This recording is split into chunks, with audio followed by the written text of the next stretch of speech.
15 years have passed since the last update of a treaty of the European Union. Entering into force in 2009, the Treaty of Lisbon clarified the division of powers between the EU and member states. Since then, some have called for treaty changes in anticipation of the bloc's enlargement. The EU needs to be made future-proof. It has to become more agile. It has to have more capacity to act, in particular if the EU is going to grow. Institutional reforms would also aim to build on the EU's capacity to respond to contemporary challenges. We are dealing with a different international context, and Europe needs to raise its capacity to defend itself, to support Ukraine. So the European Parliament, which gave the green light at the end of November to proposals for reforming the treaties of the Union, proposed to create a defence union with military capabilities. Proponents of reform argue the defence of the rule of law and democratic legitimacy of the EU could also be strengthened.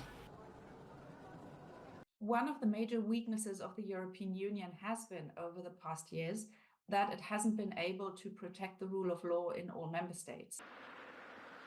The expert recommends increasing budgetary conditions and improving Article 7 of the Treaty of the European Union, which allows the suspension of a member state's voting rights in the Council in the event of non-compliance with its fundamental values. Triggered against Poland and Hungary, Article 7 never succeeded and has not yet achieved its goal. Digital and energy transitions, the fight against climate change and health crises are all global challenges that require increased EU capacity for action, according to experts. Europe needs to have a key role in improving global governance when dealing with climate change. When it comes to energy, experts and MEPs propose the creation of an integrated European energy union to guarantee a stable, affordable and sustainable energy supply for Europeans. And there are also calls for increased EU competence to ensure fair and impartial access to healthcare within the EU or to conduct group procurement of vaccines. However, opponents of these proposed reforms believe that these powers belong to member states, and many are calling for more national sovereignty.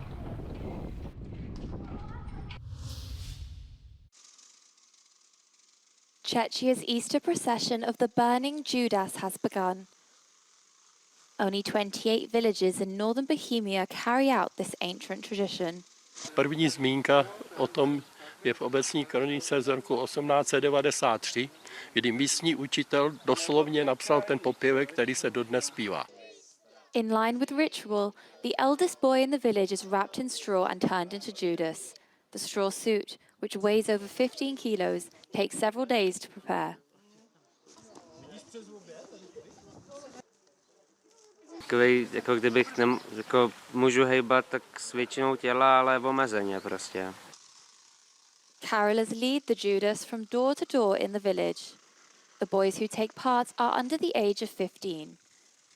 The tradition finishes with a procession through the town. Takže za tu zradu toho Ježíše je jakoby oděn hanbou a je upálen vlastně na konci té pouti. The Judas is then symbolically burned, with carolers rattling and singing. Vodění proradného Jidáše ve slaměném obleku po vesnici souvisí s magií a s náboženským chápáním přírody. Je to taková jarní osobní očista. Víc Káncel, Euronews, Stradouň, Česká republika. Tapes with never released music by the late Marvin Gaye have been discovered in Belgium. 30 cassettes contain 13 hours of new music. The American artist lived in Ostend for 18 months in 1981 and 1982 and wrote his best-known song, Sexual Healing, there. Debates over who owns the tapes left by the soul legend have begun. Op een van de cassettes staat een fenomenaal nummer.